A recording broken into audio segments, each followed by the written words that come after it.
Paleta térmica, pintura y experimentación.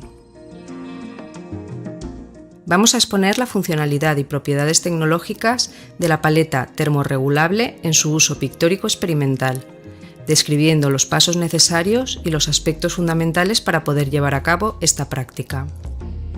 Para alcanzar nuestros objetivos vamos a seguir los siguientes pasos. Las pinturas son el resultado de la integración y refinado del pigmento en el aglutinante mediante fricción, bien sea manual o mecánica. El índice de captación de los pigmentos, su relación con el aglutinante y concentración determinan sus propiedades mecánicas y tecnológicas. El aglutinante es el componente más determinante quien identifica y define cada técnica pictórica. Además, sus cualidades reológicas guardan una relación muy directa con los modelos operativos o mecanismos de acción pictórica. Por ejemplo, una alta viscosidad se relaciona positivamente con la adhesión al soporte y cohesión con el pigmento y adiciones matéricas. Los aglutinantes de viscosidad elevada, oleoresinosos y cereoresinosos, mediante un aumento de su temperatura pueden pasar de una consistencia muy espesa, altamente viscosa, a un estado de fluidez y baja viscosidad, facilitando su manipulación sin renunciar a su poder adhesivo, pudiendo enriquecer y multiplicar sus posibilidades expresivas.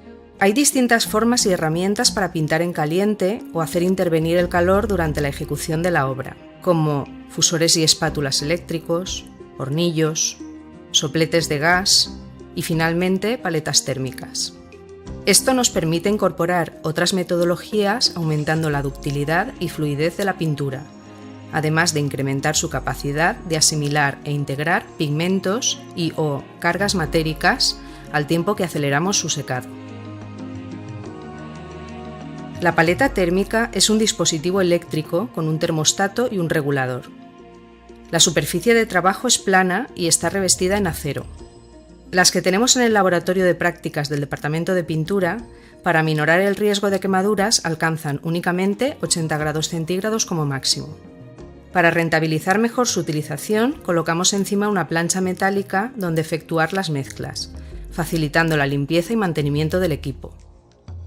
Sobre ella es posible trabajar de distintas formas. Fundir colores en barras sólidas con una presentación para usar en caliente. Colocar recipientes resistentes al calor y dentro el aglutinante o colores previamente fabricados para que estén fluidos y manejables. También podemos mezclar y amasar directamente sobre ella aglutinante y pigmento, o colocar encima nuestro soporte pictórico y trabajar directamente. Para grandes empastes en la pintura directa no añadiremos diluyente, pero con un método por capas puede interesarnos dar mayor fluidez.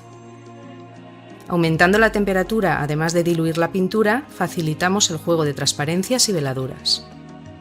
Para esta práctica necesitaremos paleta térmica, espátulas, pinceles, trapos de algodón y recipientes metálicos, soportes aglutinantes, diluyentes y disolventes, pigmentos y cargas. Hemos elegido unos soportes de contrachapado sobre bastidor, rígidos, de tamaño reducido y resistentes al calor, para poder colocarlos sobre la paleta y aplicar calor directamente. Estos son los colores que recomendamos por su buen poder cubriente y colorante, su solidez y compatibilidad entre sí y con todo tipo de técnicas. Como aporte matérico podemos emplear distintas cargas inertes, aptas para pintura experimental. Al realizar estas operaciones debemos ser prudentes para evitar quemaduras, lesiones oculares, inhalación de compuestos orgánicos volátiles y absorción cutánea de compuestos nocivos. Por ello, es indicado disponer de los siguientes equipos de protección individual EPIs. Para manipular el equipo se necesita guantes aislantes o un trapo de algodón que nos proteja del calor cuando sea necesario. Además, en función de la toxicidad potencial de la pintura que vayamos a hacer, recomendamos usar gafas de protección bilateral, guantes y mascarilla de protección adecuada para compuestos orgánicos volátiles. Será necesario renovar el aire. En aulas y laboratorios haremos uso del sistema de protección colectiva. La ropa de trabajo más adecuada es una bata de laboratorio. Ten disponible siempre y consulta las hojas de datos de seguridad de las materias primas. A continuación se indicarán los pasos a seguir para llevar a cabo esta práctica. En primer lugar, preparamos el material y equipo. Con la paleta apagada, comprobamos su correcto estado y repasamos la limpieza de su superficie. Colocamos encima del aparato la plancha de metal limpia. Conectamos el interruptor de la paleta, se enciende un piloto y ajustamos el regulador hasta su posición máxima para que se caliente más deprisa.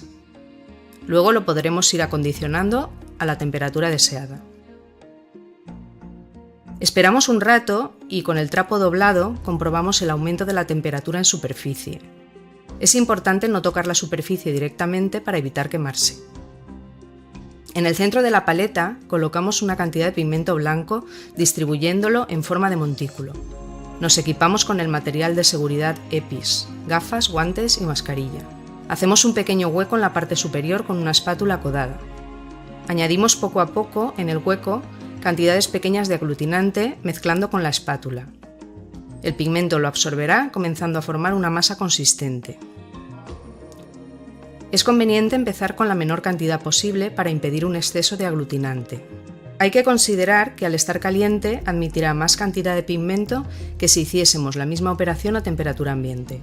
Si lo necesita, siempre podemos añadir aglutinante y seguir amasando.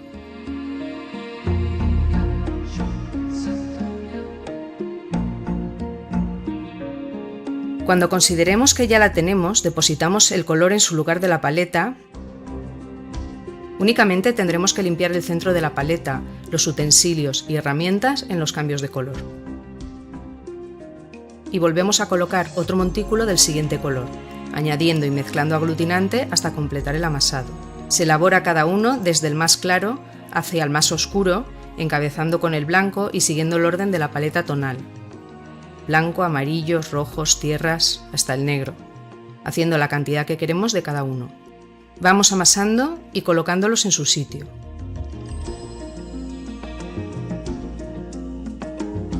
Cuando ya tenemos todos alrededor, usaremos el centro para mezclar y diluir los colores en caliente. Vamos trabajando y pintando nuestros soportes, aplicando la pintura. En este caso, una película gruesa, muy matérica, donde aplicamos después un esgrafiado y una veladura azul.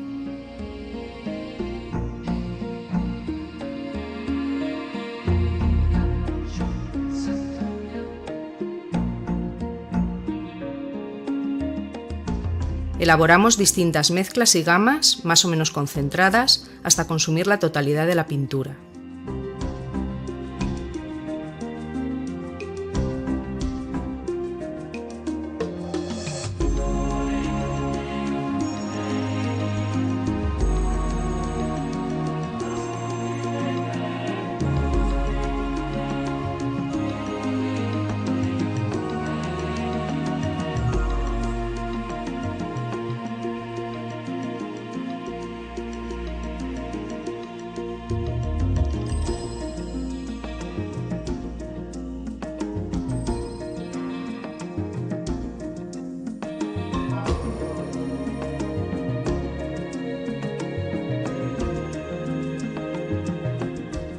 Apuramos en lo posible para aprovechar los materiales y facilitar la limpieza. Como disolvente usaremos solo esencia de trementina, que bajo ningún concepto mezclaremos con otros agentes de limpieza como jabones o detergentes concentrados. Al terminar, limpiamos a conciencia con el aparato a una temperatura moderada, impregnando un trapo con un poco de esencia de trementina. Posteriormente también repasaremos la superficie del equipo. Apagamos el equipo y lo desconectamos de la red eléctrica. Evitaremos arrojar al desagüe cualquier sobrante de pintura. En función de nuestras necesidades podremos ir variando y regulando la temperatura de la paleta durante el proceso, aumentando y reduciendo la consistencia. En una práctica experimental siempre se recomienda probar cada color terminado sobre un folio blanco. Debe tener una apariencia suave y evitar un excesivo halo aceitoso alrededor. Hemos visto una forma de elaborar pinturas manipulando e interviniendo en sus variables experimentales mediante el empleo de una paleta eléctrica. Durante el trabajo nunca deberemos menoscabar las pautas de seguridad. Con este recurso mejorarás tu capacitación profesional y ganarás en independencia.